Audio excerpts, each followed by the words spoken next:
Hey, good afternoon, everybody. My name is Hilton Cole. I'm the director of Guide Right for the Dulles-Leesburg Alumni Chapter of Kappa Alpha Psi. I wanted to thank everybody who's able to attend this webinar where today we're going to talk about the fundamentals of the law, policing, and then knowing your rights. This event is a continuation of the partnership event that we did in December of 2019 for our Guide Right program with the National Organization of Black Law Enforcement, or NOBLE. And then this year with the resurgent Black Lives Matter movement, the conversation regarding certain laws in the nation, the role of policing in our communities, and then the relationship between common citizens and law professionals. We wanted to make sure that we were continuing discussion in our second annual event on the same topic. As young Black men, you're all getting to that age where you're starting to understand the world a little bit differently. You're starting to connect some dots, understand what's right and wrong. You're starting to understand a little bit better about society, and then question the way things are and why they are the way they are in America. In the same way, the majority of our audience that's made of young Black men aged 14 through 18 who are coming into their own and gearing up for that next phase of life. At the same time, as you're all growing into strong and confident young men with deep voices and a lot of energy and a lot of ambition and potential, suddenly you're not so cuddly as you once were when you were 10 years old. And society is taking notice of that. You may feel certain attitudes towards you changing as well as you get older. So what this webinar hopes to do is bridge the gap of understanding between all parties involved to equip our student audience with the tools and terminologies that they'll need to navigate through a society as an emerging adult.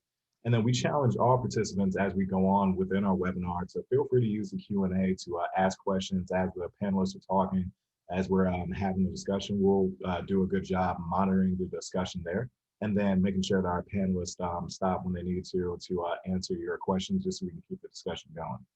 I hope that the content of this webinar is informative and actionable to all of our attendees, and that following this webinar, you'll begin having conversations with your families and then doing your own research on the law, because the conversation doesn't stop there.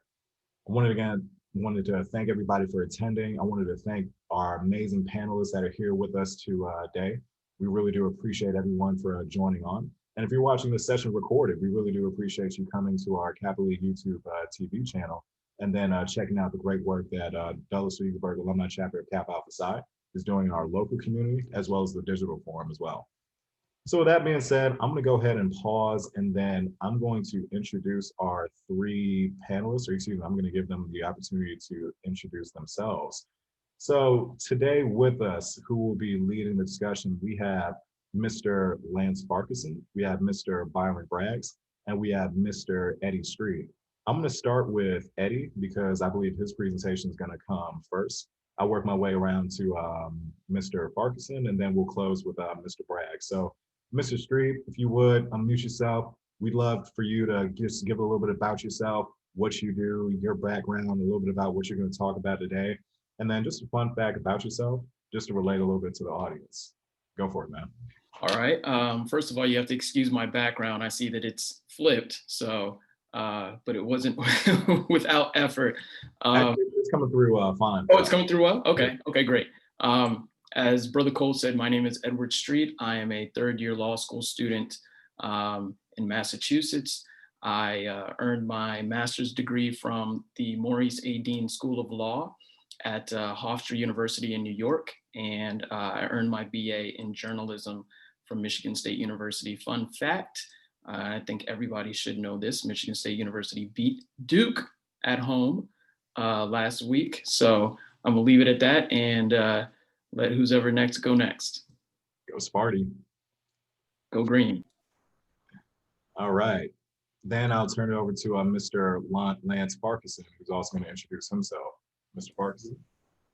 Good afternoon, everyone. My name is Lance Farquharson.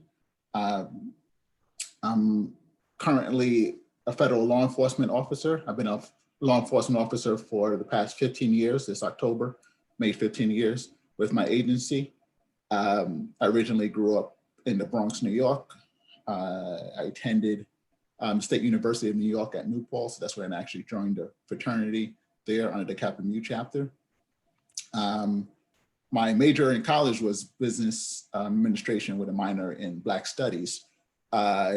So I actually graduated from college. I started in doing human resources for about 2 years before I joined my agency. And and I'll talk a little bit more about that when I get into my presentation. But a fun fact about me is actually while I was in college, I had the opportunity to intern at Arista Records. So for those of you who don't know, Arista Records at that time included Bad Boy Records with P. Diddy, and then Neptunes with Pharrell Williams. So I had the opportunity to meet Pharrell actually a lot more. Bad Boy was actually leaving Arista Records at that time. So that's actually the only time I got starstruck was when I met Diddy. I met him in the elevator. He was going up to the 9th floor, which were the executives were at that time. And I remember when he came in the elevator, I actually didn't even know, I froze, like I wasn't expecting that. But it was actually a fun experience. I worked in the human resource department there, so not necessarily dealing with the artists as much, but it also made me think that's not the industry I wanted to get into, because it was, I could tell you, if you get into the artist side of it, it's very cutthroat. But it was a good experience. It was fun. I was in college, so at that time we had a lot of CDs, so I'll get a limited supply to CDs. And then that was an unpaid intern. And then right around the corner was a toy store called FAO Schwartz, for those of you who may not know. It's a famous toy store in New York, and that's where I worked for money. So that was also fun. So that was a fun summer when I interned at Arista Records, and then for money, I worked at FAO Schwartz toy store. Thank you. I look forward to the conversation. Looking forward to what you have to offer for today. I actually learned something new about yourself, about Arista. All right, then last but not least, Mr. Byron Braggs. Good evening, everyone. Afternoon. My name is Byron Braggs. I am also federal law enforcement, retired. I spent thereabouts 26 years with the United States Customs Service. We went through a name change and we were Department of Homeland Security. My background from the standpoint of our subject matter today is personal interaction with regards to knowing of individuals' rights. Presently, I'm a federal contractor, and I'm working with the Department of Defense and dealing with individuals being detained at Guantanamo Bay. Today's subject is something that is outreaching for all of us with regards to dealing with just life in these United States as well as other countries when it comes to knowing your rights. And a lot of times when it comes to your rights, if you don't take the time to do the research, it also helps to have someone to pull you to the side and say, hey, you need to be aware of this, or you need to be aware of that, depending on the situation, because situations changes people's attitudes, like grains of sand on the beach, too many to delineate from. So hopefully you can take something from this webinar this afternoon, and looking forward to participating. Thank you. Excellent. Fun fact, they told me, you probably heard, he used to play football. Yay. What team, Mr. Braggs? My school played last night. We had a scrimmage against LSU. I went to the University of Alabama. Played 3 years with the Green Bay Packers and 1 year with the Tampa Bay Buccaneers. Awesome, awesome. Hey, looking forward to your story, Mr. Braggs. So before Edward Street kicks us off, I did want to just give a little bit of background for the format of this presentation. So how we're going to do it is Mr. Street's going to present first. He's going to get the floor for however long he feels is appropriate. As he's speaking, we do challenge the audience to make sure that you have questions lined up and that you're writing them down in the Q&A section of the Zoom interface. Any questions that you guys will have, what we'll do is we'll stop Mr. Street at the end before he gives the baton to the next presenter. And then we'll make sure that he gives us an answer to all of those questions. We have a quick discussion, and then we'll move on to Mr. Parkinson, who will do the exact same thing. After we get through Mr. Parkinson, and then I have a Q&A with him, we'll flip it over to Mr. Braggs, Q&A with him. We'll get into a little bit of an open discussion based on any questions that were outstanding or that were missed. We'll bounce off each other different ideas. And then I'll hand it over to my partner, Mr. Sprouls, to close everyone out for today's event. So with that being said, I'm going to, because I'm helping out Mr. Street today, I'm going to share my screen. And then Mr. Street, whenever you're ready, you can get started. Does everyone see my screen? Yeah, Yes. just put in the, Yes, very good. Excellent. So let me go ahead and put that in full mode. Do apologize. Uh-oh. The one thing that you don't want to happen live.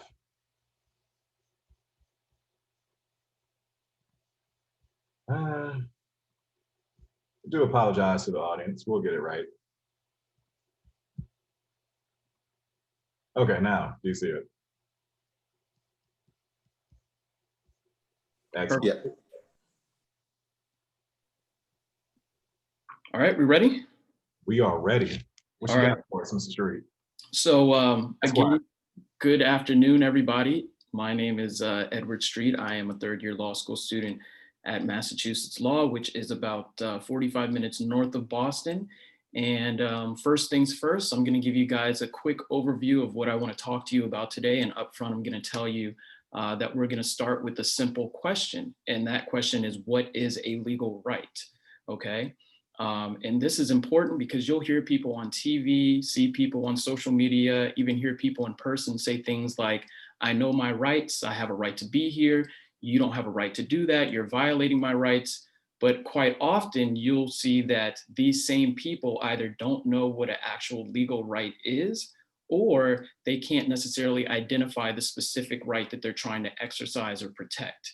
And so, of course, Brother Farquharson will elaborate on this a bit later, but the rights we're going to be talking about today are called fundamental rights, specifically those rights that are found under the and reserved under the Fourth Amendment of the Constitution. The second thing we're going to talk about today also comes in the form of a question, which is how can your behavior affect your rights?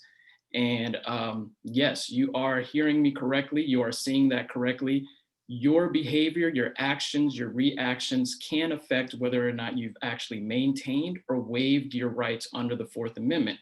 And this is especially important when we're talking about things like reasonable suspicion and probable cause. And we'll explore that a bit later in the presentation. In addition to that, we're going to talk about two areas of the law that I think you should be familiar with. One is false imprisonment. The other is trespassing. Initially, I wanted to talk about four. The other two would have been arrest and detainment. However, I encourage Brother Farquharson and Brother Braggs to delve into that when they get a chance, because those are definitely important topics. And the last thing we're going to talk about, which to me is one of the most important, after I give you guys some scenarios where you may encounter those two areas of the law, are what are your options when your rights have been challenged and or violated, okay? And so first and foremost, we're gonna do, next slide, Brother Cole, when you get a chance. First and foremost, we're gonna do something that I like to call housekeeping, okay? And that's where before we get to the two areas of the law and the examples that coincide with those areas, we're gonna start with the foundation. And I wholeheartedly believe that I would be doing you guys a disservice by not laying that foundation up front. So first and foremost, we're going to start with the question of what is a legal right? If Brother Sprouse, can I get you to read that first definition of what a legal right is? A legal right is a power, privilege, demand, or claim possessed by a particular person by virtue of law. Excellent. So when we read those words, when you read those words by virtue of law, what we're actually saying is that you, as an American citizen, possess certain privileges that are granted and protected by the authority of the law here in the United States. And of course, that's a pretty straight definition. However, I want to go a little bit further than that for you guys and identify the type of rights that we're going to be talking about today, which I said before are called fundamental rights. Okay, and Brother Sprouse, if you could just read to me what a fundamental right is, that'd be great. Fundamental rights are a group of rights that have been recognized by the Supreme Court as requiring a high degree of protection from government encroachment. These rights are specifically identified in the Constitution, especially in the Bill of Rights. Absolutely. So think about it this way. Everybody pretty much understands what your basic fundamental rights are, okay? And the reason why is because they're found and reserved under the First Amendment of the Constitution. So we're talking about your right, your freedom of speech, freedom of religion, freedom of assembly. Okay, however, today we're going to focus on the fundamental rights that are found under the Fourth Amendment. Brother Cole, when you get a chance, next slide, please. Okay, so here I want you guys to focus on up until the word violated. So under the Fourth Amendment, the right of the people to be secure in their persons, houses, papers, and effects against unreasonable searches and seizures. All right, so, and then of course you see what's underneath. And I know that this is a somewhat long definition. I've had to remember it verbatim because I've been tested on it several times.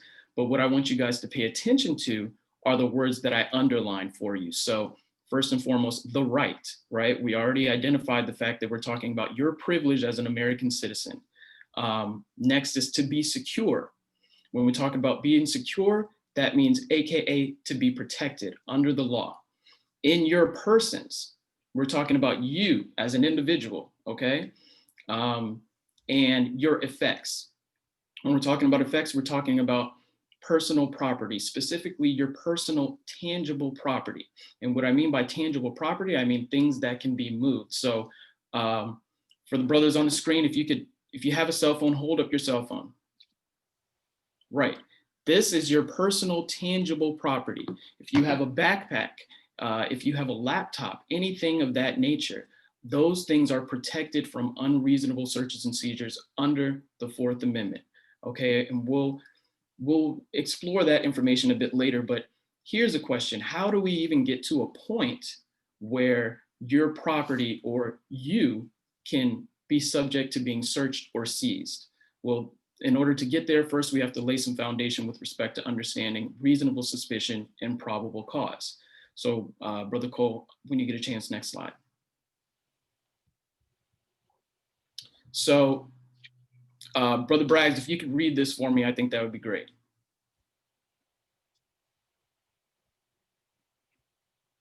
Oh, you're muted.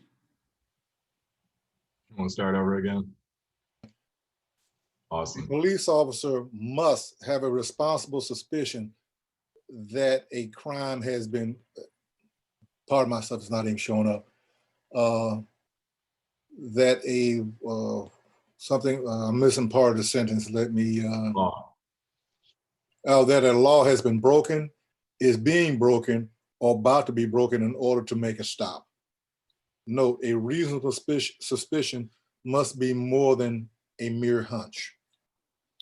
Absolutely. And so I'm not going to get too far into the topics of reasonable suspicion and probable cause. However, I really want you guys to take a look at this condensed version of the definition. And given that Brother Braggs just read that definition, I'm going to give you guys an example. And for me, giving you guys examples is going to be the fun part. So stick with me here. Let's say an officer gets a call on his radio from a dispatcher, and the dispatcher says that a local CVS was just looted following a riot, okay? And let's say the officer hops in his vehicle, he starts driving toward the CVS, and he sees me walking away from the CVS, not too far from that particular location. And as soon as he sees me, I turn around, I look at him, and then I just take off, okay? I just start running. So at that point, I think that any reasonable person would probably assume that I may be the person who just looted CVS. And at that point, the officer would probably have enough reasonable suspicion to stop me, okay? But if we switch up the facts a little bit, and I know, Brother Cole, you wanted to talk about profiling really quickly. We switch up the facts. Let's see if there's a difference. So let's say the police officer gets the radio call and the dispatcher says, well, it was a Black guy who just looted the CVS, okay? And then the officer sees me walking down the street. Now, I haven't done anything that makes me look necessarily suspicious. I'm not running away. I'm not carrying anything. Can that officer then stop me based on reasonable suspicion because I quote unquote match a description? Well, the answer is no, okay? Your race isn't enough to give the officer enough reasonable suspicion to stop you. However, and I want you guys to really listen to this, however, it happens all the time. It happens all the time. And it's, in my opinion, it's a little hard to prove that you were not racially profiled prior to that stop. So please keep that in mind, guys. Next slide. Now, probable cause is a little bit different. I want you guys to pay attention to the differences here. Probable cause is a sufficient reason based upon known facts to believe a crime has been committed or that certain property is connected with a crime. It must exist for an officer to make an arrest without a warrant, search without a warrant, or seize property that may be connected to a crime. And basically, guys, all that's saying is that in order for an officer to arrest you, search you, or take your property without a warrant, he needs to have some kind of serious concrete facts that show that you've done something wrong. And I'll give you guys a quick example of that, okay? So let's say if you're driving and a cop pulls you over, and as he's walking up to the car, he sees a little marijuana sprinkled on the floor or crumbled on the floor of the vehicle. He sees some rolling papers in the passenger seat, and he can smell a strong odor of marijuana. Well, at that point, he's probably going to have a sufficient amount of probable cause to search your vehicle, okay? So that's the basic foundation that we're going to work with for the remainder of this presentation. Is everybody, we're all good?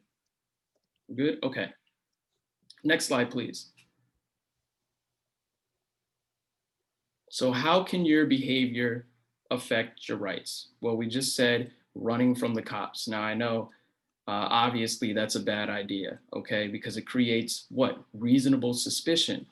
But as silly as that sounds, I'm not just talking about running from the police. I'm talking about doing anything that is obvious in terms of making you look suspicious to an officer. So you may find yourself in a car with your friends, right? And so as you're driving, a police officer may pull up behind you at a stoplight or something like that, who knows? If all of you guys are turning back and you're wide-eyed and you're looking at the cop and you look scared, well, that is suspicious. So you want to avoid situations like that. In addition to that, parties with underage drinking and or drugs. So let's say you go to an obnoxiously loud house party where there's underage drinking, okay? And yeah, you may have a right to be at that house, but let's say the neighbors call the police, and when the police get to the door, they open the door, they can smell alcohol, or they can see bottles of beer, or they can, let's say they can see teenagers in the back that look like they're not of legal drinking age. Well, at that point, it's possible that they could come into the home because they have probable cause to do so. They can temporarily detain you, breathalyze you, cite you, or even arrest you. So you want to avoid situations like that. Lastly, store, mall, and movie theater etiquette. Sounds silly, but it is very important because when you guys are out at the mall, in the movie theater, in a store, please understand that you are on private property. And so yes, because that private property is open to the public, you have a right to be there. However, if you go in there acting a fool, if you go in there disturbing the other patrons that are in that establishment, you can waive your right to be there and be told to leave or escorted out. All right. Next slide when you get a chance, Brother Cole.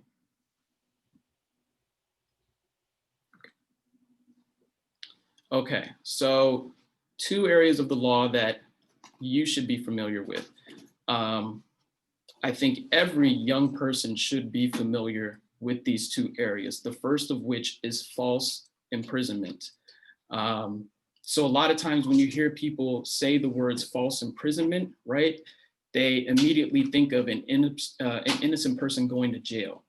And that's not what we're talking about here. That is actually what's called wrongful conviction or wrongful imprisonment. Instead, when you hear the words false imprisonment, I want you guys to think of these 5 elements. And I really want you to take a serious mental note and do your best to remember these elements, because guess what? This has happened to me. I'm sure there are brothers on this screen that they've had it happen to them. And unfortunately, I hate to tell you guys this, it could happen to you if it hasn't already. All right, so Brother Cole, if you could read those 5 elements for me, that'd be great. Absolutely. So number one is false. Number one is unlawful. Going on, we have intentional confinement. Next, we have of another or against their will. Number 4 is within fixed boundaries. And then lastly, the person confined is aware or they're harmed by that confinement. Those are the 5 examples. Perfect. And so real quick, I'm going to give you guys your first real law school tip, which is that knowing the law is pointless if you do not know how to apply it. Okay, you have to know how to apply it. So, and that's why as law school students, all we do is read cases all day, every day, because we have to learn how the law is actually applied. And so I'm not going to torture you guys by asking you to read cases or anything like that. However, I will say that if you're a young man of color, I highly suggest that you read the case of Terry v. Ohio. It is important. The ruling in it is important. And again, I'm not going to ask you guys to read any cases outside of that, but I will give you guys an example of what false imprisonment is. Next slide. And really quick for the audience, what we'll do is we'll put a quick summary from Wikipedia of Terry versus Ohio in the chat for anyone that wants to pull it up afterwards. Perfect. And do we have the capability of having them type in an answer, a yes or no answer, if they can, if you guys click chat? When I ask the question at the end of the example, if you guys think it's a yes or you guys think it's a no, please say so, okay? What we can do is I can put a poll together. Okay, perfect. So here's an example. So an amateur boxer by the name of Nate Robinson walks into a sporting goods store and shops for new gloves. He probably needs them. So he's approached by the store's security guard, accused of shoplifting, and is asked to show the contents of his shopping bag, but Nate refuses. The security guard snatches Nate's cell phone from his hand and forces Nate to stay in the store until the police arrive. The police search Nate's bag and find that the items are paid for. Question: was Nate Robinson falsely imprisoned?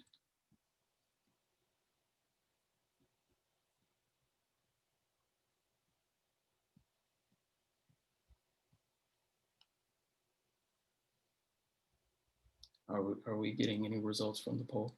Yes, we have 4 of 11 of the attendees that have voted so far. And then we'll take it, we'll give it 20 more seconds. We encourage everyone that's in the audience to pull up your Zoom panels for the poll and then vote. We'll close it in 15 seconds.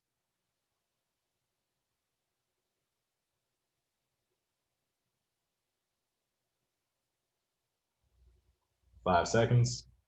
All right. And that's it. What are we looking like? We'll share the results. You all see the results on the screen? 100%, 100%. Perfect, guys. Yes, he was falsely imprisoned. If we go back, Brother Cole, if you could go back to the previous slide. No problem. Let's skip element number 1, but he was intentionally confined. The security guard snatched his phone. He can't go anywhere without his phone. Let's say someone takes your license from you and says you can't leave until the cops get there. It was within fixed boundaries. Remember, the hypothetical said that it was inside the store. Now, this doesn't necessarily work if you're being told to stay and you're outside someone's establishment, because you could just walk away. You have to be confined within fixed boundaries. And obviously, Nate Robinson was aware of the fact that he was being confined within those boundaries. But I want to switch it up for you guys real quick, and we're going to do another poll. So let's say, okay, let's say that the items were paid for and all this stuff, and the security officer asks Nate Robinson to stay there and open his bag and stay until the cops get there. And he does so. He willingly consents to opening the bag and staying there. But he still feels threatened. He doesn't feel good about the situation. At that point, is he being falsely imprisoned? Yes or no? Give me just a quick second.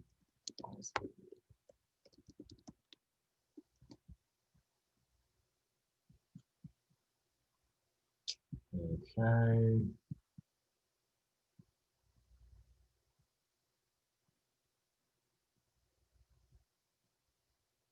There we go. All right, so we'll give everybody about 15 seconds. Yep. Cool.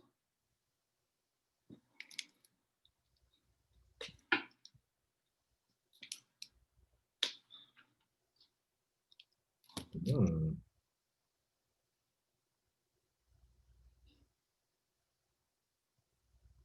And time? Time. All right, let me share the results. Ooh, ooh, ooh, ooh. So I'm glad you guys thought about this one. The question is no. So remember, or excuse me, the answer is no. So remember I said he consented to actually stay in the store until the police got there, and he consented to open his bag. And this goes back to the topic of how your behavior can affect your rights, right? You can waive your right to not be searched, seized. You can waive your right to not be falsely imprisoned if you consent to doing what's being asked of you. So the moment he said, okay, I'll stay, the moment he said, here, look in the bag, it's no longer false imprisonment. So I want you guys to keep that in mind. And I'll give you a little personal story. So during my senior year at Michigan State, I went to the mall with some buddies, right? And I think I bought like 3 shirts and a bottle of cologne. Everything came out to about $100, maybe a little bit more. And as I was just about to exit the store, a manager comes up to me and says, "Sir, can I please see your bag?" And, you know, at this point, I'm pretty oblivious. I hold up the bag and I said, yeah, see, it says Macy's, and it's actually a really nice bag. You guys do a great job here. Everything is folded and packed up well. And she said, no, sir. I actually need to search your bag because you've been suspected of shoplifting. And so I just opened the bag and she didn't even apologize. She saw that I didn't steal anything. She walked off. I walked off. Back then, I handled it that way. Now I may have handled it a little bit differently. And at the end of this presentation, I'm going to talk about what your options are if something like that happens to you, okay? But the point is that you guys may find yourselves in situations like this, and what you do can have an effect on what your options are in the future or at that point. If we can go down to the slide about trespassing.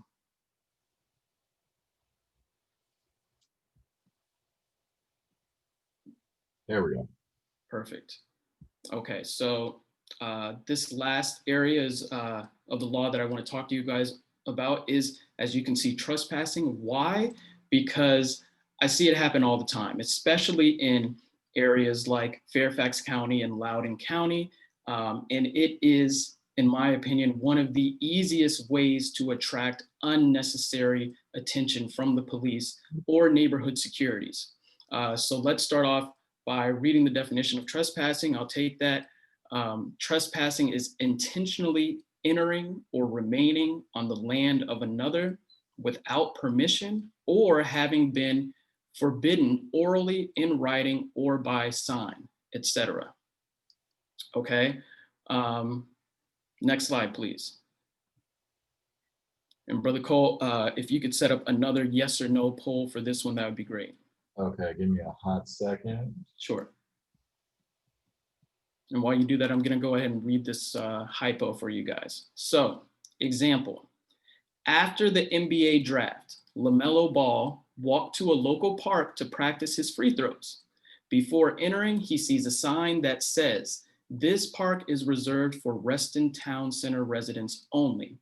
All others may be subject to prosecution for trespassing.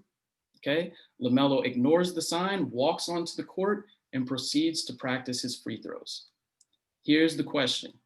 Can LaMelo Ball be prosecuted for trespassing? Now, I know it sounds simple. I know, you guys may have even done this yourself. I know I've done it. Just shoot free throws in a neighborhood that I didn't necessarily live in.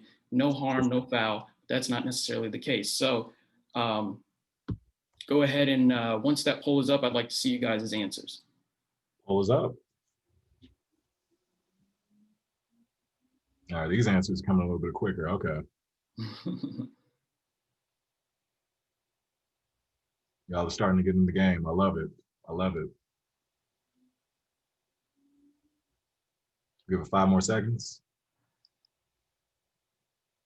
And done. I'll share the results. Here you go. Perfect. And guys, that is an easy one. And it's funny because it may seem like something that's beyond obvious, but stuff like this happens and it can get you in trouble. And because if you live in Northern Virginia, you will probably see signs like this at several parks, dog parks, tennis courts, basketball courts, and pools. And so for that reason, I highly suggest that you guys, that if you do not live in these neighborhoods where you see these signs, try to find somewhere else to go because it is not worth the unnecessary attention that it can bring you. Okay. Next slide, please. Absolutely. Uh-oh. There you are. All right. So lastly, guys, we're going to talk about what your options are when your rights have been challenged and or violated. Now, all of this brings me to the fact that you have options when you are faced with certain situations like that, even if you are actually in the wrong, and especially if you're not. The first of which, one of the best options you can do is identification, ID. If you do not have a driver's license or you don't have a learner's permit, right, you should really still consider going down to the DMV and getting some form of identification. I had my first form of identification from the DMV when I was like 13 years old. And I want you guys to think of it this way, okay? There may be certain situations, I've been involved in them, where a police officer can see you and guess what? You fit a description, okay? And the best way to combat the fact that you fit a description is the fact that you have an ID that says you are not the person that they are looking for. It sounds simple, it sounds obvious, but trust me, I highly encourage you to have some form of ID on you at all times when you leave the house, when you're walking the dog, when you're just riding your bike, whatever, okay? The second thing is, you see this? Cell phones. Cell phones. Do not leave home without your phone. Why? Because if anything goes wrong, your camera phone has the ability to do what? Capture evidence. And a lot of times you'll see things on news, you'll see things on social media. The only reason that people are still alive today, or the only reason why the people who violated or challenged their rights are not walking the street today is because there was cell phone evidence that captured the fact that they were harmed or that someone tried to harm them, okay? So ID, cell phone, what's next? This is absolutely important, so please pay attention. I need you guys to stay calm, okay? Stay calm, get home safely, and inform your parents and let them work through the court system if necessary. Your goal is not to assert the fact that you're right in a particular situation that involves some kind of altercation. Your job is to walk away safely, get home safely, and exercise your rights in whatever manner is necessary if you choose to do so. I really want you guys to pay attention to that point. And with that said, gentlemen, that's basically my time, and we can open up for Q&A whenever you guys get a chance. Thank you so much, Mr. Street. That was a wonderful presentation, a great opener for today's webinar. We did have one question in the Q&A that I wanted to get to, so let me kick it to you right here. So this one's by one of our Kappa leaguers. So question is, when pulled over by the police, would it be alarming if the officer does not ask for your license and registration after being pulled over? Would it be alarming? I don't necessarily think it would be alarming. However, what I will say, and I believe Brother Farquharson is going to give you guys some information on etiquette in terms of being pulled over. You need to understand what's happening at that time, right? Either you were pulled over because he knows you, which is probably not the case, or you were pulled over because he had some form of reasonable suspicion to do so.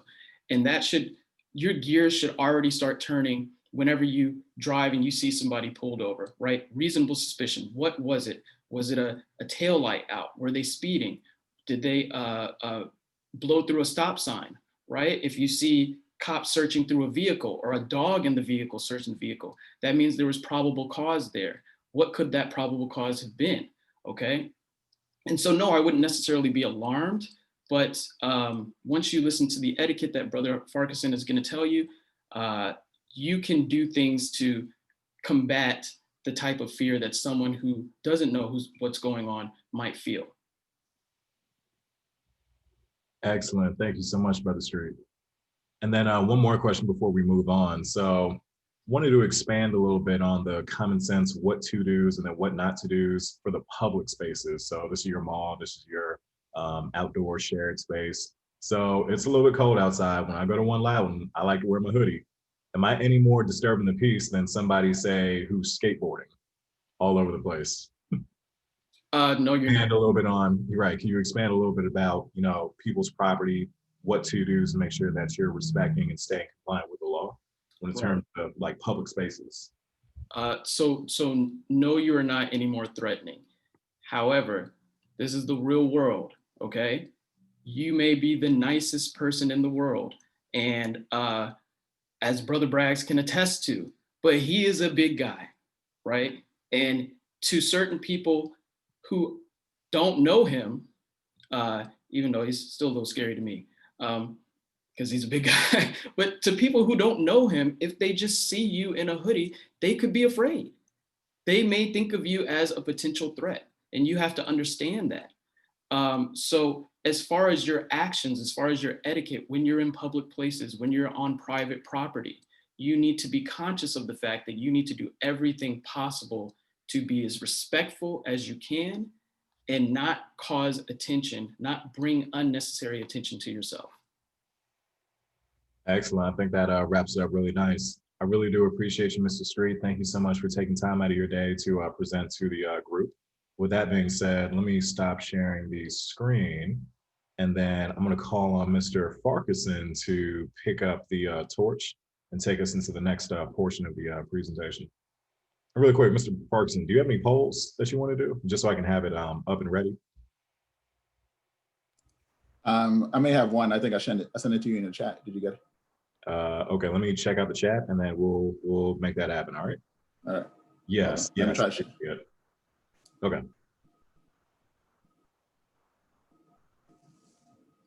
And we do in fact see your screen. You are good to go. All right. Good afternoon, everyone. Again, my name is Lance Farquharson. As I previously mentioned, I'm currently a federal law enforcement officer. Just for disclosure, so I'm a federal law enforcement officer, but I'm here representing myself, Lance Farquharson, not necessarily the agency that I work for. So everything I said is done on behalf of myself, not necessarily on behalf of the agency, because in order to do that, the hurdles you have to go through to present on behalf of the agency I work for is it'll have to submitted that probably like 6 months ago to get that permission. So I do enjoy, giving back to the community and any way I can. So I'm happy. Thank you to Mr. Cole and Mr. Sprouse, the Guide Right Committee, for this opportunity to get a little bit about knowing your rights from a law enforcement perspective. I will touch on some of the things that Mr. Street talked about and kind of build on that. So I look forward to is a lot of information. I tried to highlight different opportunities of interest that may relate to you as students and also as adults. So hopefully this information is helpful, and I look forward to your questions at the end. I'm probably going to go through the different topics to include your rights, especially as it pertains to use of force from a law enforcement perspective, some rights as you as a student, the difference between the federal and state and local laws as they relate to you, and then kind of end on, I know some of you, especially if you're adults, you've been driving, but some of the students may be getting to that stage of beginning to drive, or you'll eventually start driving, especially here in Northern Virginia. So I kind of wanted to touch a little bit on that. So just for the record, I do not work for Secret Service, but I did, the previous administration, the Obama administration, I did have opportunity to support the Secret Service on a couple of their trips.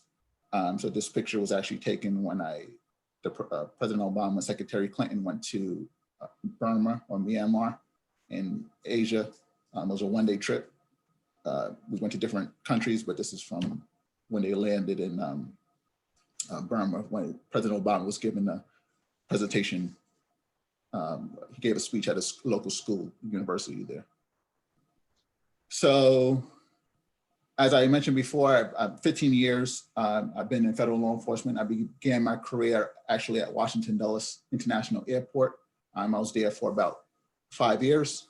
Then I went to headquarters, the satellite office here in Northern Virginia. Worked a little bit on fraudulent documents. So when people, if you don't know, people like to counterfeit IDs. So fake IDs, more on the international level, meaning they would try to enter the country using other people's ID, make up their own passports, things of that nature. So my office dealt with that. I also, during that time, I also gave training to airlines around the world on what to look for when they're looking, as they're checking people in, or also border officials around the world as, different ways to look at counterfeit IDs and how to detect them. I didn't do as much on the local level in terms of underage drinking and things of that nature. I'll get into that a little bit, especially for those of you that may be going to college, but how that could impact you later in life. I'll touch on that, but I was more on the international level when people either large manufacturing of counterfeit IDs and things of that nature. Now I currently work at our headquarters for our agency down in Washington, DC, and I deal a lot more with program management side. I'm still wearing uniform, but more on airport improvements and things of that nature. All right. Mr. Parker, before you go on, didn't you also do a stint at the southern border? Yeah, so I did.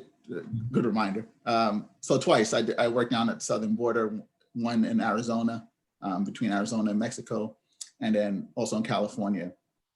It's actually the largest land entry into the United States between California, San Ysidro, Otay Mesa. Those are the ports of entry in the cities between Tijuana, Mexico, and San Diego, United States. It's the largest port of entry, port of entry into the United States. So you'll get thousands of cars and people walking across from that cross every day. And I can tell you it's different than working in the airport. The amount of, so basically what happens is drugs and people try to smuggle into the United States. So you find people hiding in trunks, some people sitting in the car, trucks, things of that nature. And then going out, the United States is the proceeds from drugs and weapons. So guns and all types of weapons leave the United States to going into Mexico. So that's kind of how it works in terms of contraband that comes in. I mean, food is also, there's a lot of prohibited food items that also come in. So those are also things that we enforce because as a federal level, you enforce on behalf of a lot of agencies. So if something's prohibited from coming into the United States, you also enforce that on behalf of that other agency, or also state and local laws. You can, as a federal officer, you could enforce laws on behalf of that.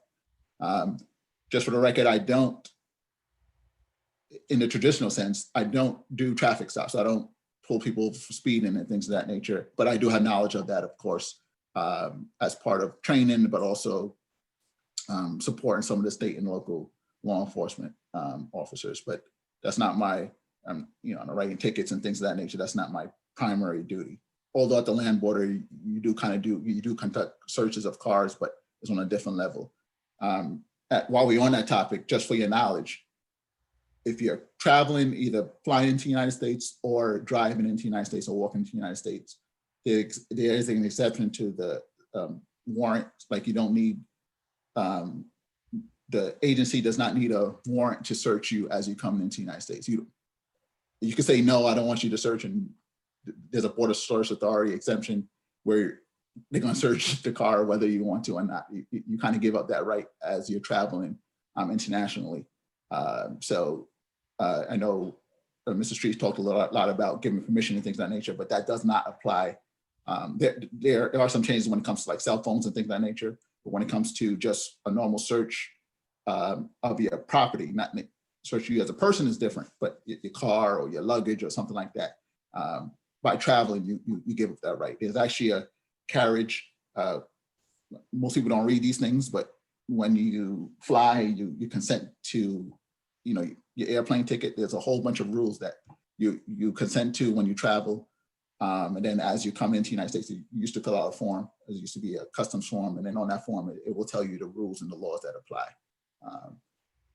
I can tell you most people don't read those things, but it's important to know those things, you know, those laws and rules, especially as you're traveling internationally. All right. So let me show this advances. Okay.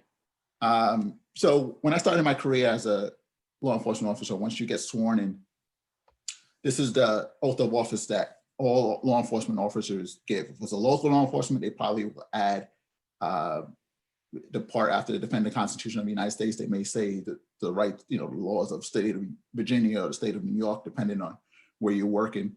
But to add to what Mr. Street said, this is what a law enforcement officer, we should be protecting your rights and things of that nature and not violating your rights as a law enforcement officer. In the end, my job is very easy because if the laws change, then I follow that new law, or policy that may come out. It's a lot of reading. Of course, like that, I'm not saying I know I'm not a lawyer, so I don't know every single law. It's easy for us because a lot of times we have handbooks and things of that nature to refer to. But I just want to start that off, that law enforcement officers should be upholding your rights. And if they feel like they're being violated, I'll talk a little bit about ways that you could address that. Okay. I know Mr. Street talked a little bit about your rights as a citizen. I'm sure you learned this in probably middle school or even before that.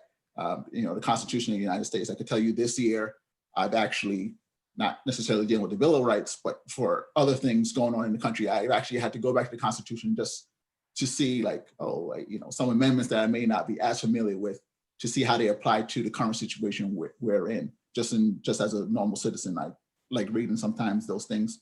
I could tell you, I've been tested on that this year, just what's going on in the country.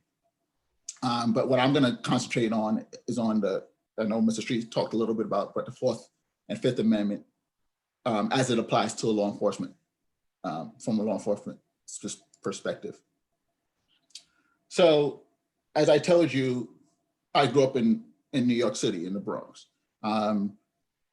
When I grew up in New York, I didn't have a car. So I didn't have a car actually until I moved down to Virginia. So all of my interactions with the police, particularly NYPD, was as I was walking. I went to school in Queens. I actually went to a school called Aviation High School. At that time, I wanted to fix airplanes, but after going to Aviation High School, I changed my mind. But I still did well. But I'm glad I did that in high school, because then I would have, you know, my parents or I would have to get scholarships or whatever to pay for colleges, to have that topic of, you know, having them pay for school, to realize that's not what I wanted to do. So I'm glad I did it in high school. But in order to get to school, I had to take the train, or down here, you know, what they call the metro, the subway. It was about a 45-minute ride to Queens from the Bronx. But I did that every day. to go to school. So my interactions with police was, I could tell you sometimes it was, kids would go hop the turnstiles, and I never did it, but sometimes you with a group. I'm sure your parents tell you, say, watch your company and who you're with, because, if I'm with a group of us that used to live in the Bronx, used to always travel together, right? Come from Queens, that lived in the Bronx. We all right, it could be like 20 of us. I don't know everybody. I mean, eventually I did, but if somebody decides to hop the turnstile and the police are there, most of the time they stop everyone. They don't say, okay, well, you used your, at that time you had these Metro cards. Just be mindful of the crowd you're with, and going back to what Mr. Street was talking about, your behavior. Be mindful of the friends you're hanging out with. But sometimes you could be doing absolutely nothing wrong. I could tell you multiple times I've been stopped. They used to have this unit called the street crime unit in New York. They were plainclothes officers. They drove any type of vehicles. As growing up in New York, we used to know what police drove. They drive Crown Victorias, usually American cars. It was very easy to tell when the police are in the neighborhood. But when the street crime unit came out, they would drive anything. I mean, most of the time it was probably vehicles that they seized. Like it could be an Altima or a Toyota, or it could be a Mercedes, it could be a Lexus, whatever types of cars. So just to kind of blend in with the neighborhood. So it'd be hard to tell when they're in the neighborhood. So multiple times, yeah. If I can ask a question, were these still the street com unit? Were they using unmarked cars back then? Or unmarked. So they'll drive any type of car. I mean, the car you're driving now it's usually seized cars. So they may seize cars from drug dealers or something like that. So it'll have tinted windows, rims, and all of those things. And you wouldn't know they're police per se. They wore plain clothes, so when they approach you, you wouldn't know. Now, my neighborhood is mostly, there's a Caribbean neighborhood, so it's mostly Black and Hispanic. So if a white person or a person with a lighter hue will come out of the car, I kind of knew, like, oh, this must be the police. Sometimes they identify themselves, sometimes they don't. And I could tell you multiple times I used to get searched. You just, hey, go up against the wall, they pat you down. You don't find nothing, to get back in the car, and they continue. So this unit became famous. In 1999, there was a shooting of a young man named Amadou Diallo. They shot him about, I think, 41 times. I think he was reaching for his wallet. After that incident, they actually disbanded the street crime unit due to that incident.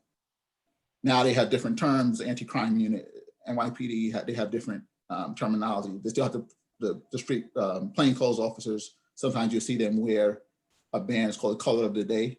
So basically it's to identify each other. They'll wear these bandanas or something around there. So if it's, let's say today is yellow, they'll wear yellow bandanas for other officers to know, like, hey, this person's undercover, so that they don't accidentally, because they're carrying guns and things like that, so they could identify each other. I think they still have plainclothes officers still having issues in New York, but again, that was kind of my introduction to law enforcement. So growing up, I definitely didn't want to be NYPD. I did have an interest in law enforcement still, because actually when I was in college, I joined the fraternity as an undergrad in college, and there was a fraternity brother who was older who worked in the same agency I work with now, but he worked at JFK. And he said, hey man, you should take this test that's coming out for this job. So I took the test, I passed the test, and it was probably about 3 years after. There was a hiring freeze for my agency, so it took me about 3 years to get hired. And they called me and said, hey, do you want to work in Dulles? And I said, no, I didn't pick Dallas. That's too far. It's too far from New York. I never heard of Washington Dulles prior to my starting. And then I Googled it and saw it wasn't that far from New York City. So I was like, hey, I'll take a shot. And I'm so happy I did that. It's been a great experience, and I've learned so much more than I think I ever would, and been exposed to a lot than I thought it may be. So just getting back to the Fourth Amendment as it relates to use of force. As you can see on the left, it might be small on your screen, depending on the side of your screen. I have a bigger slide on that if we have time. But anytime a law enforcement officer uses any type of force against you, it's considered a seizure, meaning you're detained, you're not free to go, right? If officers, if you get shot or you hit with a baton or a taser, I don't need to know, am I free to go? You don't need to ask if you're free to go. You're not in that case. There are laws against, and as I'm showing here, Supreme Court cases, Tennessee v. Garner is for the use of deadly force, right? Prior to this court case,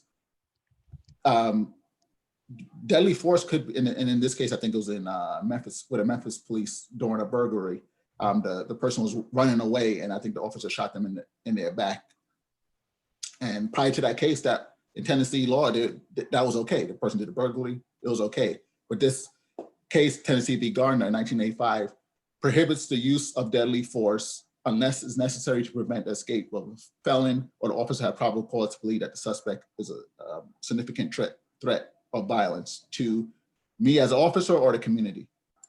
So officers are trained to shoot to stop the threat. They're not trained to shoot to kill. Now, of course, if you shoot somebody, it is likely to result in death because we train to shoot center mass, not shoot like if somebody has a gun or a knife. We don't shoot to shoot the knife out of their hand and stuff, because first of all, you probably don't want officers doing that anyway, because they may miss and those are smaller areas. So they shoot for center mass. This is part of our training. You shoot center mass, we usually shoot like a couple of shots and then reassess the threat to see if the person's still a threat. You shouldn't be emptying your magazine on a person to stop the threat, because usually it doesn't take that much shots to stop whatever action they did. If somebody had a gun in their hand or a knife or something like that. I've done a lot of scenarios on different things. That's easy to say when you're in a classroom environment. When you're in a real life environment, it's a whole different story. Every different scenarios. Everything is not, it's easy to look in a classroom, but when you're in a real life environment, it's a more difficult judgment, and courts take that into consideration a lot of times when it comes to use of force. And then Graham versus Connor is kind of what this chart goes through of other incidences of uses of force, of where they have to weigh the severity of the crime, the threat, and then the level of resistance of the suspect. They have to weigh that against, that's what's on the right-hand side. They have what's called the Graham factor to decide, okay, was that use of force? They have to do that balancing that. Was that use of force worth it based on the severity of crime, the threat level? If that balance is off, then that's when the officer could get in trouble for violating these Graham factors. I know it's a lot, it's maybe a little confusing, but just for your record, if you want to do some more research Tennessee v. Gardner and Graham versus Connor, along with what Mr. Street mentioned about Terry v. Ohio.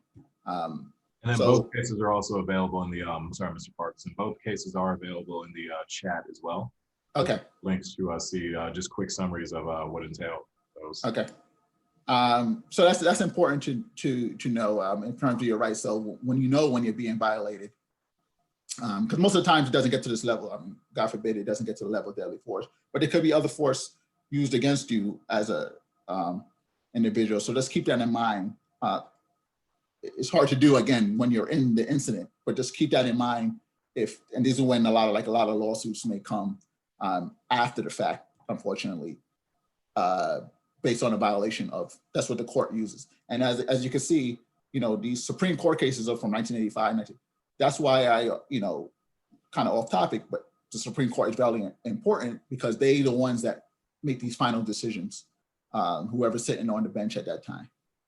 Because it's not just, some things on the news may be highlighting different rights, but there's a whole bunch of cases that go on the federal level, not necessarily make it to Supreme Court, but that's what, as Mr. Street was talking about researching, you constantly researching cases to see how they apply to the law. So Fifth Amendment, all right, if you get to this point and the officer is reading you your rights, you should take the time to, as a law enforcement officer, I like when people talk after I read them their rights, and you'll be surprised how many people still without a lawyer present and things of that nature. I watch First 48 a lot, and it baffles my mind when they're sitting in the room, they get read their rights, and then they committed a murder, and they're talking to the police without a lawyer present. That's great for the law enforcement, but not great for you as an individual. So if you get to this point, It's bad for the lawyer too, by the way. right, because then it's hard to now take that back, right? If you've been talking to the police after you've been read their rights, it's hard to pull that back to say, hey, we're trying to throw this out in a court case because you willfully, freely gave this information, even though your rights have been read to you. Hopefully, most of you don't get to this point. You may have other type of encounters. I'm going to touch on a little, what they call a consensual encounter, where a police officer just comes to you, ask you a couple of questions, maybe about something that happened. And in that case, you're still free to go, right? You could always ask, hey, am I free to go? If the officer says yes, then you could end that encounter. If it was just a consensual conversation, maybe about something in the neighborhood, or they're really trying to, they're a community officer trying to get to know you, that's fine. I mean, I personally don't see anything wrong with that. But again, it's up to you. You have to make that individual the decision on whether you want to continue that conversation. If you want to say, hey, am I free to go? They have to tell you. And they shouldn't be in a position of, right, if there's 4 officers surrounding you, and that's not considered a consensual encounter, because even though they're not telling you that you're not free to go, you feel like you're not free to go. There should be a clear path that, hey, yeah, you're free to go, and they step aside and let you go. This is if you're walking. I know down here is more, in Northern Virginia is more, you probably encounter more officers driving as opposed to walking. But as we know, Northern Virginia is growing, so you may see more officers on walking, or probably more like a bike patrol, especially in the areas like Tyson's and Reston and One Loudon, things of that nature. All right. So as students, all of what we talked about, your rights still apply. But just keep in mind, as a student, you usually, and I could tell you, I didn't read it I read it in high school because in school, I was part of the student government. So I would read, both in high school and college, I would read the student handbook because, a lot of times we were fighting for the rights of students. So we had to know the handbook in and out. And I could tell you every time we brought up issues or things of that nature, most students do not read that handbook. They get it maybe a freshman year or whenever, and then it kind of goes to the side. They're excited to be in school, especially college, and they don't read that. But there's a lot of information that school administration uses to include law enforcement.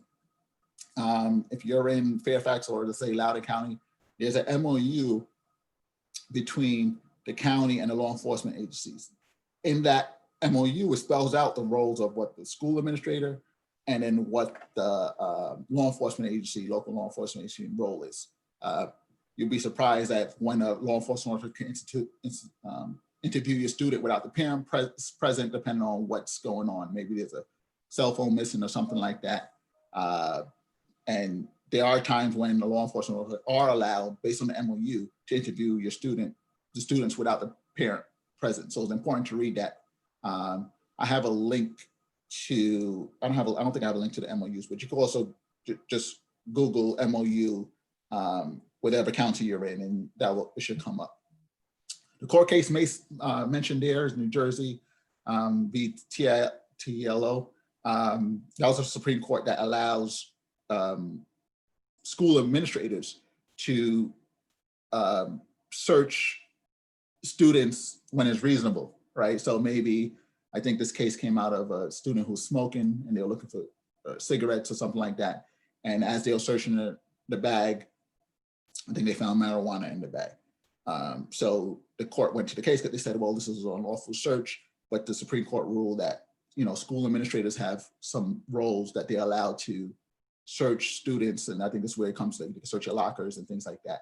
But just keep that in mind. I could tell you again, I was on, especially in college, I was on the, I was a student senator, and then I became the executive vice president for the student association. And in that role, I was sit on the judicial board for the college.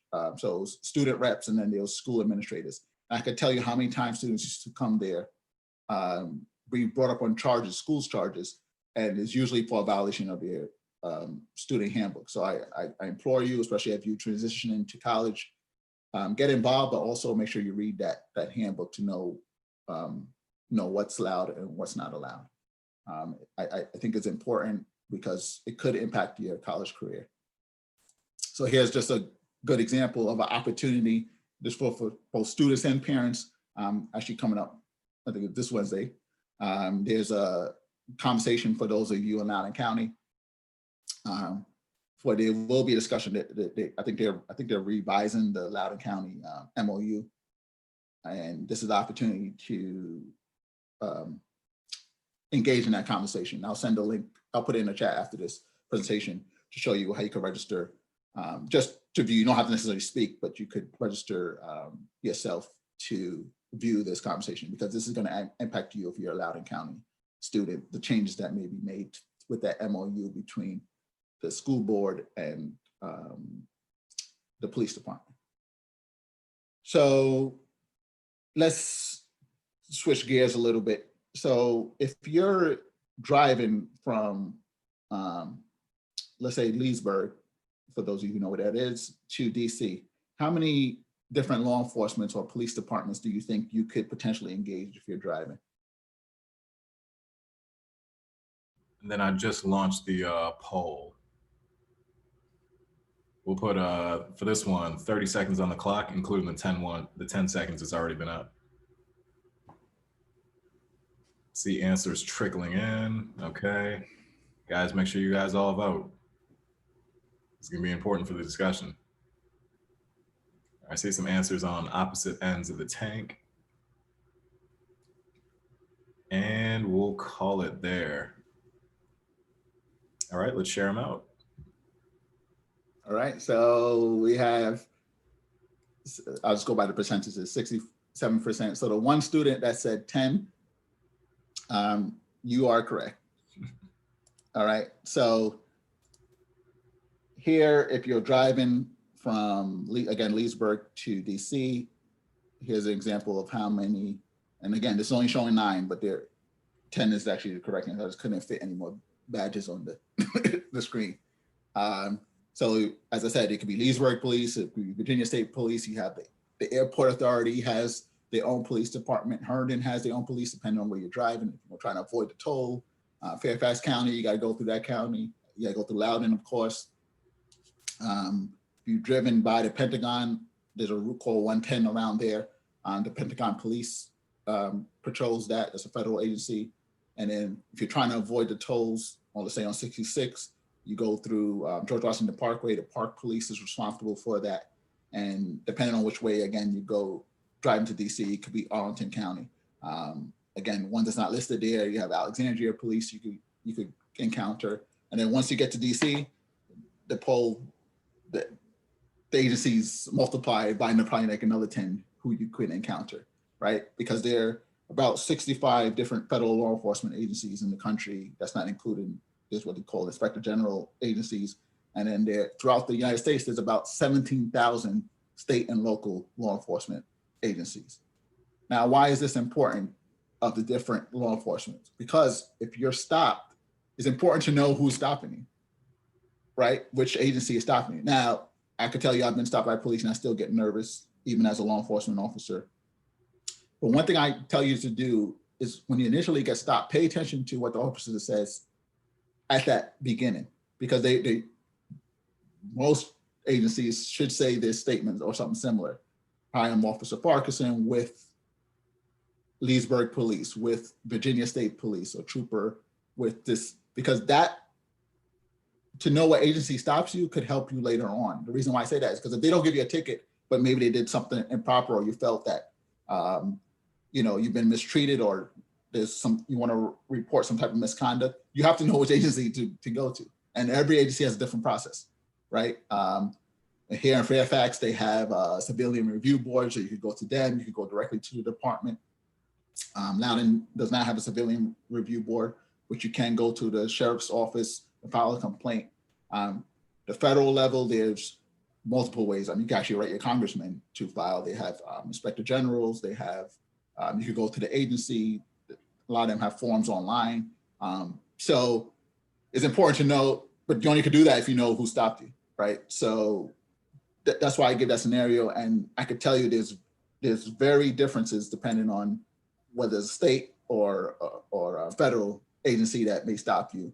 And in this area, there's a lot of federal property, as you know, especially as you get to DC, but even in Northern Virginia, as I mentioned, if you're driving on, let's say the George Washington Parkway, right? That's federal property patrolled by the park police.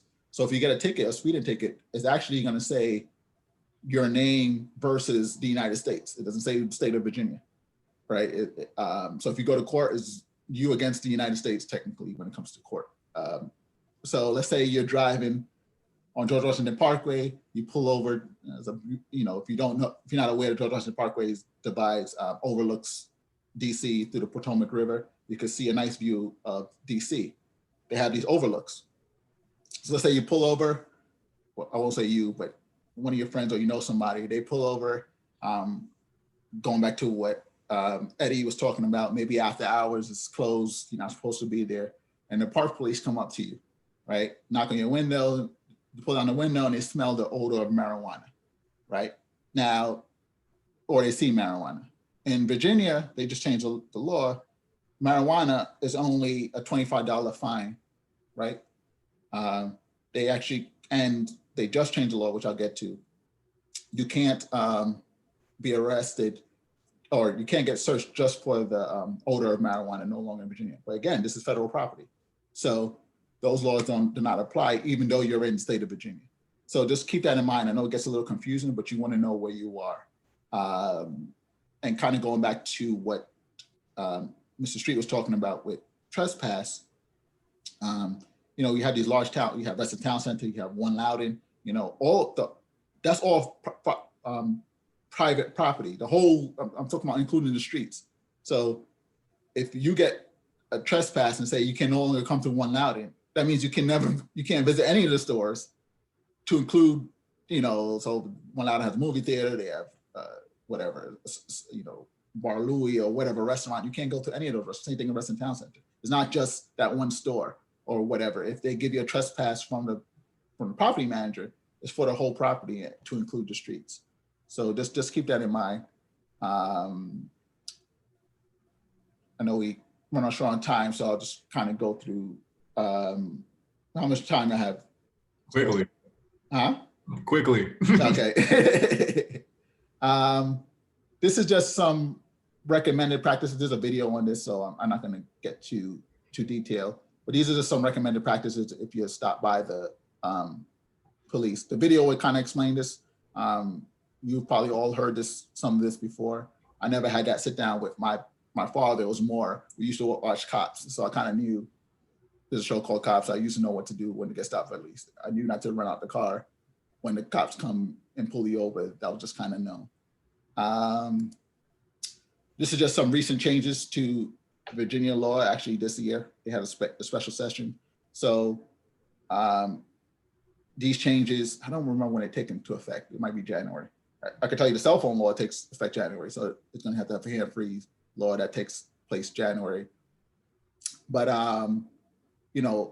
as a primary stop, the law enforcement officer can no longer stop just for broken, the license plate light and things like that. Tinted windows, excessive tint. They can't pull you over just for that. They could pull you over for speeding and then give you a ticket for this as a secondary offense, but that can't be the primary offense. And as I mentioned, it's unlawful for in Virginia for us to stop and search any person where solely on the basis of the odor of marijuana. And again, that's just the year that started. So I know I went quickly at the end. I had more, but just for the time, I look forward to your questions. I just have a quick video, Mr. Cole, if you want to show that. Let me stop sharing this. Let me go find it again. Number 3. Okay, I found it. Let me share my screen.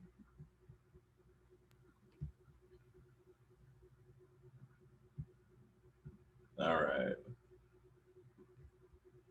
And then to the panelists, just give me, when I hit play, just give me a thumbs up if you can hear it when it plays back. 10 rules. 10 rules. 10 rules. 10 rules of survival. 10 rules of survival if stopped by the police. Number 1, be polite and respectful when stopped by the police. Be polite. Be respectful. Remember that your goal is to get home safely. Your goal is to get home safely. Your goal is to get home safely. I'm sorry. Number 2, if you feel your rights have been violated, you and your parents have a right to file a formal complaint with your local police jurisdiction. Number 3, do not, under any circumstances, get in an argument with the police. Number 4, always remember that anything you say or do can be used against you in court. Number 5, keep your hands in plain sight. Make sure the police can see your hands at all times. Number 6, avoid physical contact with police officers. Do not make any sudden movements and keep your hands out of your pockets. Number 7, Do not. Do not. Do not, do not, do not, do not. Do not run, even if you are afraid. Number 8, even if you believe you are innocent, do not resist arrest. Number 9, if you are arrested, do not make any statements about the incident until you are able to meet with a lawyer or public defender. Number 10, stay calm and remain in control. Watch your words. Watch your body language. Watch your emotions. Remember. Remember, your goal is to get home safely. Get home safely. All right, we're good. So, thanks. Excellent. What we'll do is we'll also share this video in the chat if anyone wants to share it with anybody that wasn't able to attend today. So Mr. Farquharson, is there anything else for your presentation? No, I'm good. Thanks. All right, excellent. So we originally scheduled this webinar to be from 3 to 4:30. We do want to be respectful of everyone's time. So what we're going to do is call an audible. We're going to extend the event until, let's say, 4:45, 4:50. We're going to skip right ahead into the open discussion portion where I encourage Mr. Braggs, Mr. Sprouse to jump into the discussion as well. And then for any questions that you guys have, feel free to go ahead and put those in the Q&A. I actually have some questions I want to throw out there as red meat to the group. And then Mr. Braggs, we'll give you the final word to close us out, all right? Fine. Stop sharing, Mr. Cole. All right, excellent. Give me a second. Let me stop sharing my screen. So really quick, are there any questions in the Q&A? Go ahead and type them up. We encourage all of our audience to go ahead and ask anything that they're curious about. While you guys are typing that up, so we did talk a lot about marijuana. Here's one question that came across my mind. Obviously, Dulles-Leesburg alumni, Kappa Alpha Psi, the Endeavor to Dream Foundation, we don't endorse the use or distribution of marijuana, but this is a conversation that does need to be had to the group. Because Mr. Farquharson, you had mentioned that there's several pockets of federal territory in Virginia, especially around Northern Virginia.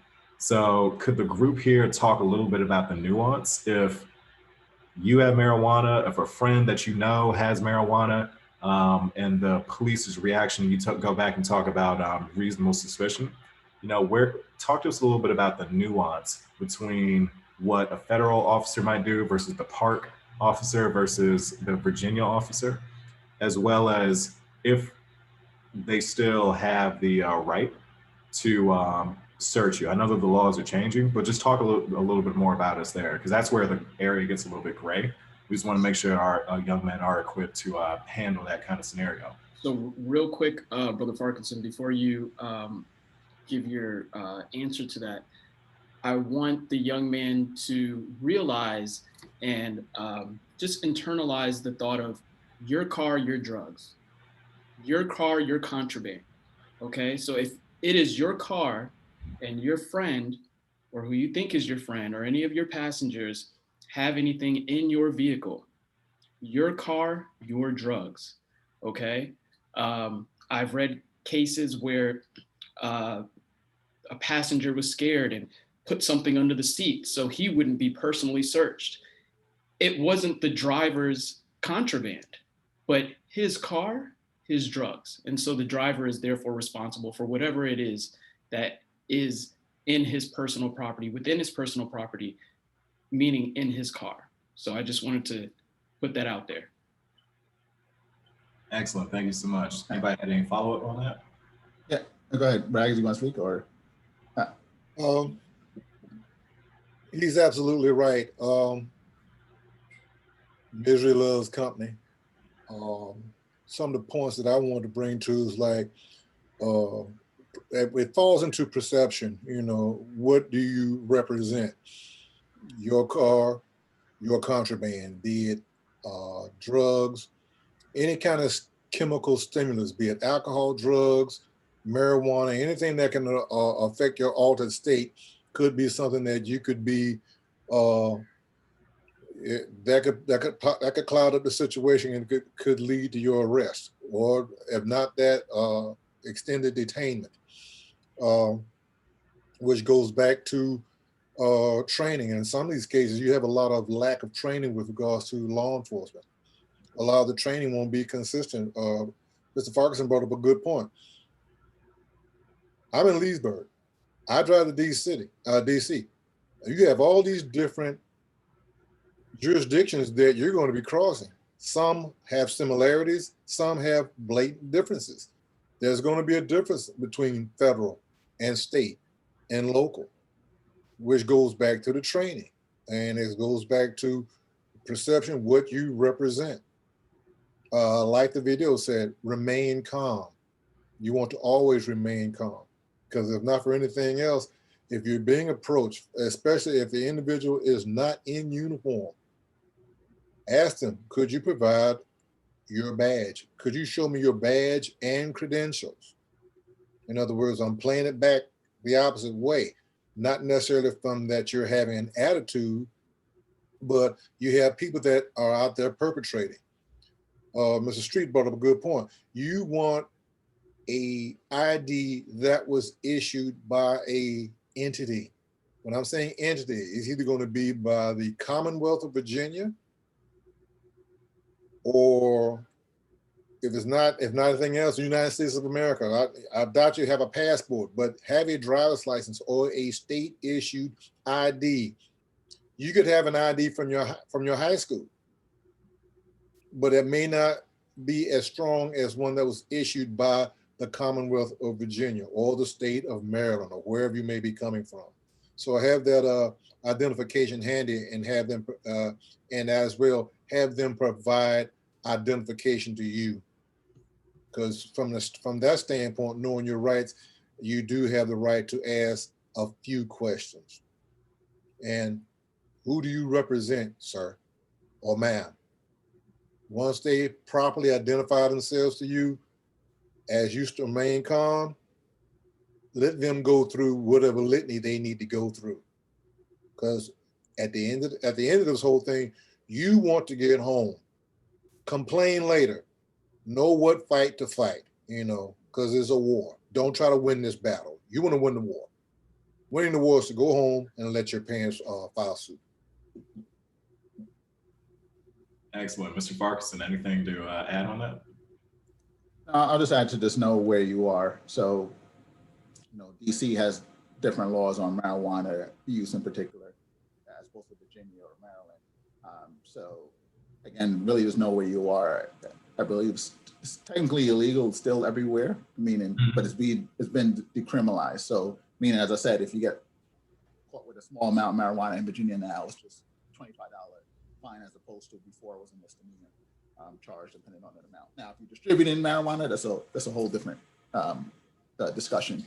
But I think actually the governor of Virginia is looking to actually make marijuana legal. So we'll see how that goes. But similar to like how California and Colorado states have legalized marijuana. I think that's going to be the eventual trend down the road. The states will do it first and then the federal. But keep this in mind, like you're flying and you're going through a TSA checkpoint and you have some marijuana, that's federal. You're going through federal process there. So if you left it in your bag, you see this often sometimes with guns, especially for some reason in Maryland, when people leave a gun in their bag by accident and you're going through a federal checkpoint, you could be arrested there because they usually call a federal agency. TSA doesn't have the authority to arrest, but they could call federal law enforcement, or sometimes they turn it over to the local police. So just keep that in mind.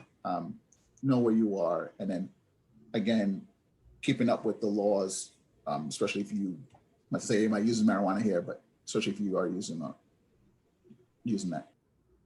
Excellent, excellent. Thank you, guys. I have question 2 of 3, so I have 2 more questions. Question number 2 is, we talked about your car, your contraband. So we understand that if you own the car and somebody slips it into you're going to be the one that takes that hit. Now, let me expand a similar scenario. Maybe it's drugs. Maybe it's just as simple as underage drinking. So let's say that you're at a house party. You're at a party, you're having fun, you're dancing, you listen to the music, there's liquor there, there might be drugs there. Even though that you're not using it, what tips would you have to young men or anybody that's at one of these parties when police get involved, when they knock on the door, when they're questioning people in the room, even though you know that you're innocent, what general tips would you have for just handling that situation? Going back to what Mr. Street was talking about, reasonable submission, reasonable suspicion. So if everyone is drinking or they're drunk and there's bottles everywhere and you just happen to be there, is that grounds for reasonable submission that you were drinking as well? And is that reason for them to detain you? So just talk us through that kind of scenario. What to do, what not to do. Other than remaining calm, I would say, pardon? Yeah, I was just saying in a house context, yeah. Oh, in-house context, I understand. What crosses my mind, especially, let's talk about marijuana. They call it skunk weed for a reason. It stinks. You don't want to smell like it. Secondhand smoke could have you unjustly detained, all because you smell like it. If you're at a party, if you smell it, the best thing that you can do is to not have yourself surrounded by it. It's no different than if you are drinking a homemade punch at a party. Certain things that you drink has an odor. So let's talk about the awareness. If you can smell it, be cautious. Because if you can smell it, someone can smell it on you. From the standpoint of drinking, certain liquids give off a distinct odor. You hear the old rhymes like gin to make you sin. If you had to compare the smell of gin versus vodka, you probably won't smell vodka, but you will smell gin. You will smell tequila. You will smell bourbon. You will smell beer. You will smell wine. Some things don't smell as loud as others. So be aware of the surroundings, like I stated earlier. From the standpoint, marijuana is easy. That is that's a recognizable smell. It's like riding in a car. You see a dead animal, be a deer, anything else, you probably won't smell it. Ride by a dead skunk, total different story. You smell that before you get to it, at it, and beyond it. In other words, the smell will draw attention to you. How you conduct yourself. If you happen to drink something or somebody puts something in your drink, and how you conduct yourself, it draws attention. So for one thing, let's try not to draw attention to ourselves. And just to add to what Mr. Bragg says, most of the time the police are going to go after in this case, if there's underage drinking going on, they'll probably go after the homeowner in that case. One thing to be mindful of is you as a student, just remember, you as a juvenile, so if you're under 18, the laws are a little different as opposed to when you become adult, and that line is very distinctive, right? Your birthday could have been yesterday and you turn 18.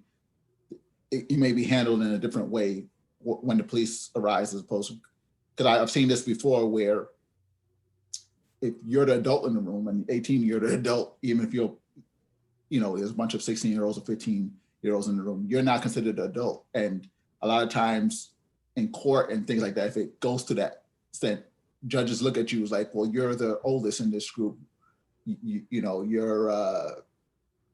you should know better, sort of, right? So just keep that in mind. There's a distinction between, now alcohol is 21, so you shouldn't, especially if you're driving or whatever, there's no alcohol. If you do a breathalyzer and there's any alcohol present, then you could still be arrested for that, because it should be zero for somebody underage. So, to what Mr. Bragg said about the smell, if you're in an environment and this is going on, I understand your students and this may happen, skip days and things like that, but that's not going to be the best environment, because especially these things end up on your record, whether it be school record or your criminal record. This could impact you later on in life, especially if you want to get a federal job, not necessarily being law enforcement, but working cybersecurity, whatever. They do background checks. Like my background check they went all the way back down to my high school, and spoke to people. So just keep that in mind. Avoid these situations if possible. Awesome. And then here's my last question. So this is a question / scenario, if I can get personal with the group. So this is a real story. It happened to me while I was a student at Norfolk State.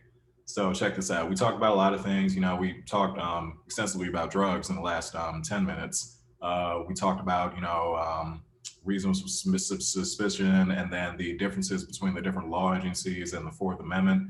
Here's something I wanted to kick to the group, because this is very near and dear to where our students are and where they're going as they enter college, okay?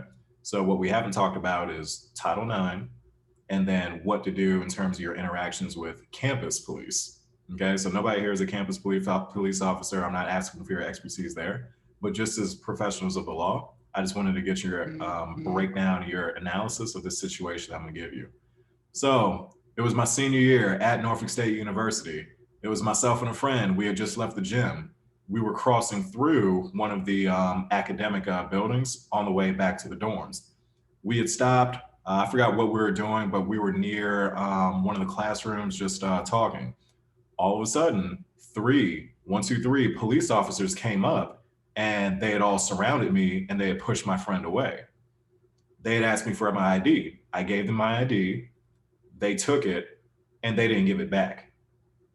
Okay? So I asked the officers, hey, what's going on? Why am I being held? What's up? They didn't tell me anything. Okay? My friend asked the same thing. They wouldn't tell him anything. In fact, they told my friend to walk away. And he stayed for a while. Things got a little bit tense, but I told him, hey, just get up out of here. I would figure it out. So this is a really tense situation. I'm being stopped by campus police. I don't know what the heck is going on. I gave them my ID, and they didn't tell me what they were doing with my ID or anything about why I was being stopped. They then pulled me to the side and then took me outside of the building, put me in cuffs, and then put me in the back of the police car. I was sitting back there for 20 minutes, and that was one of the most embarrassing moments of my life. During the time, I was the president of the Honors College at Norfolk State University, so I was somewhat known on the campus. People were just seeing me in the back of the cop car. I didn't know what the heck was going on. One of the police officers comes back and then says, Mr. Cole, you're a suspect in the case of a rape. So I said, whoa. So I'm going back in my head. Of course, this is me in a college scenario. I'm going back and looking at former relationships that I've had. I'm thinking to myself, oh my God, what's going on? And then 5 minutes later, they put me back in the car. And then 5 minutes after that, they opened the door, gave me my ID and said, hey, you're not the person that we're looking for. It was somebody else. And then I took it all the way up to not student activities, but whoever the student leadership is, student affairs at Norfolk State. They said the situation was wrong, even though it's Title IX and some things are, kind of sensitive, what you can share with the students. At that time, I didn't know why that I was being stopped. I didn't know why I was getting pinned up against the wall. I didn't know why my friend got shooed away. I didn't know why I was cuffed and put in the back of the police officer's car until it was all said and done. Just tell me about your take on that scenario, how maybe I could have handled a little bit better if a young man finds himself in that situation? This is Norfolk State, HBCU. There's a lot of tall, good-looking, light-skinned brothers there. It is what it is. So I got profiled pretty much for being somebody else. So what's your breakdown of that situation? How would have you handled it if you were me? How would you handle it if you were the law enforcement officer? And just give some general tips on how to handle scenarios with general just Title IX and being with relationships. First thing that comes to my mind is the fact, did the campus police do their homework? If an allegation was being lodged that a rape suspect is out there, you're going to have the basic information. What does this individual look like? How tall? How much do they weigh? In some cases, their complexion, light, medium, or dark.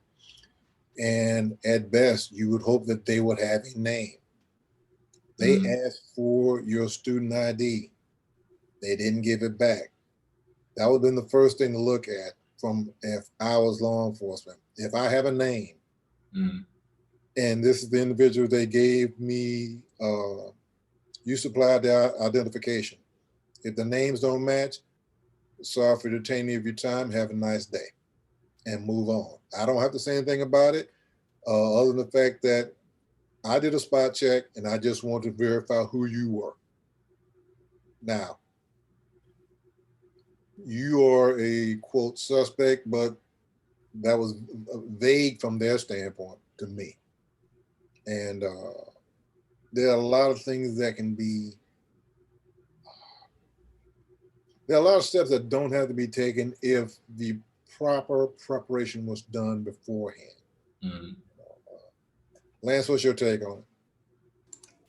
So in that incident, actually I'll talk about that after, but in your case, it appears definitely based on the scenario you presented, they had prior information, and I don't know if they were actively looking for the person or they just came across you and you said, we're looking for this. Important fact, apparently that girl was in the building. She had saw me. I was the person. She ran into the elevator and then called. Okay, so that's important. Because what they're gonna do is, and probably at that point, and why it probably took so long, or probably why they didn't say anything, because the police are not gonna give up why they per se stop you if they're doing an investigation. Like, this is not just they're stopping you, just randomly. They're doing it based on a call for service, and there's kind of difference when the police just approach you on the street as opposed to responding to a call for service. So in that case, it was a call for service. They probably had to see if, again, I don't know how the girl was able to identify that this is not the person you're looking for. But it goes back to, you hear all these stuff about, the Karens and things like that, when people calling people, like, when people call based on a description of something and they have a brief description and the police respond based on that call, right? A lot of times the police will respond based on the information that's given to them at that time. For your case, in terms of what you did, I don't, based on what you said, you didn't do anything wrong in terms of your interaction with the police at that time. You asked why they didn't give you information, but there's nothing, you yourself didn't do anything wrong. Yes, I think it's embarrassing, especially when you had to go to the back of the police car. Maybe procedurally, they could have, I don't know how they determined that it wasn't freshman. I don't know if they asked the girl or whatever, but it took them a while to figure it out. Even though I gave my I don't know. The name, so it's very possible that maybe she didn't know who her. Right. And then maybe they had to do some identifiers to, I don't know. Well, obviously it was her to determine to say, no, this is not the person. There actually was a case I sat on, as I said, the judicial board at my college, where a rape case did come up. It wasn't a rape case in the terms of the town, but it was a violation of, again, the student handbook, right? The person was drunk, the girl was drunk. So in that case, the male did violate the school rules, so that person did get expelled. Sort of off tangent, but I don't think you did anything wrong.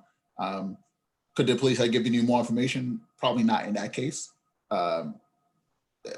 the guy said he'd been detained for something. I mean, they should have given you something like, hey, you're being detained because we're doing an investigation or something. It's complex, isn't it? Because even today, Yeah. I struggle with, were they in the right? Like, I understand that. The guys handle it better. Very serious. Right, and I'm glad that you did bring it up.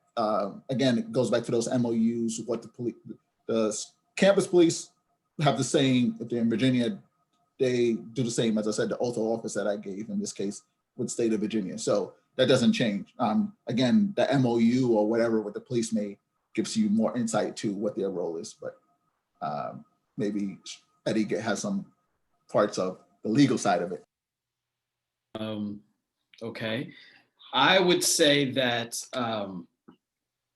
I agree with Brother Farquharson and Brother Braggs. You did everything right. You did what you needed to do. It sounds like you were very respectful. I will say that if the police are out looking for someone for a specific crime like that, like rape, there's probably a police report somewhere. And so even after you're no longer detained, just for my own personal records, I would attempt to go to whatever department, whatever precinct, and get a copy of that police report. Now, because it's a crime of this particular nature, they may not give you that. But then your option is to file a FOIA, Freedom of Information Act. And you'll probably see things that are redacted, but just for your own records, I would always go back to the precinct and say, hey, was a police report filed? So you know you weren't specifically named in anything, okay? You know that there are certain differences in the description of the person she gave versus who you are. And that's just extra ammo for a situation that could come up like the one you explained, or anything that may have to do with the court case. You just want to always do that. That's what I would suggest. Awesome. So, hey, that was a really complex case. I really do appreciate all three of your takes on it. This is a complex case, but if it happened to me, something complex or confusing could happen to the next person too. There's two main lessons to take away here. Even if a situation like that happens where you're profiled and you know for a fact that you didn't do a crime, you know, like we learned earlier in the presentation, know, first of all, who is detaining you, who is asking the questions, know, what badge, what organization do they belong to. Stay calm. Anything that you can say will be used against you. It is perfectly okay to ask questions, but in a situation like this, it's also, I guess, within the officer's right to not give a direct response. You know, they're doing their jobs, they're doing what they need to do.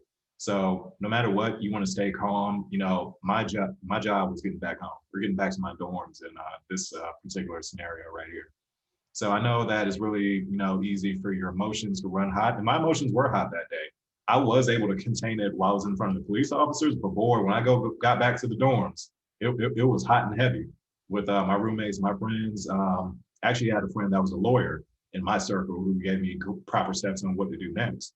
But my point is, it's really hard to manage situations like that. But stay calm, stay cool. Mr. Bragg said a little bit earlier, you're not there to win the battle. You want to think long term, think about the war. Reason number two I wanted to bring that up is, hey, a lot of you guys are getting older. You're in high school now. You definitely are going to be going to college in the near-term future. This stuff is very serious. What's been going on recently in terms of the Me Too movement and what's been going on with these different stories in the media regarding sexual misconduct is very real. We don't have time to go into all the nuance of, what is consent, what's not consent, what you should be doing versus what you shouldn't be doing. But my general advice to you is it's always safer to walk the other way. I know it's really hard when it comes to women, somebody that you like, maybe you got some good, liquor in you, maybe, you have some weed in you, whatever. But in terms of the law, and in terms of the protocols that are set in place by your college and or university, it's always safer to walk away. Okay. And then if you find yourself in a situation where somebody still wants to accuse you, hey, you can hold your ground because that you're innocent. All right. So that's the reason that we wanted to bring that up. We really do appreciate the three feedbacks from you guys. So, hey, we did run a little bit over. I do apologize to the group. I'm going to turn now to Mr. Braggs to say whatever's on your heart to close us out as we close this webinar. Thank you so much, Mr. Braggs. Thank you, brother. Gentlemen, there's a lot of information that was presented this afternoon. I'm glad that this is recorded. Take the time to review the subject matter that was talked about, the court cases, even from the standpoint of having the high school code of conduct. It's simple. We got so used to, if there's something that we're familiar with it, we just delve into it. It's like, I don't need instructions on how to operate a VCR, how to use a game ball and all that kind of good stuff. But from time to time, it's good to review all the documents, especially with regards to knowing your rights. What do you have that works for you? What pitfalls do you need to avoid? All I can say is you need to be aware of the situations that you could come in contact with. Mr. Cole had an interesting one. I shared one with Mr. Street that my daughter ran into just changing aisles at a grocery store, and she was accused of shoplifting. So calm down. I'll walk you later.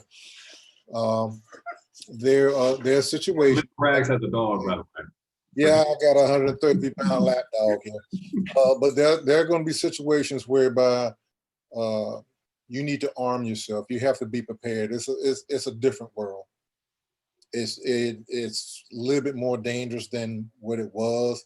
And the thing that you need to be able to practice is to be able to de-escalate, even when there are people trying to escalate things around you. So you have to do your homework, practice your due diligence just to protect yourself. Excellent. Well said and well done to all of our panelists. We really do appreciate everyone who was able to join us live for this Know Your Rights webinar. For those that are watching the recording, thank you so much for checking out our Capitol League TV YouTube channel. For everybody involved, thank you so much for your time. We really do hope that you have an excellent day, an excellent holiday season. Thank you so much.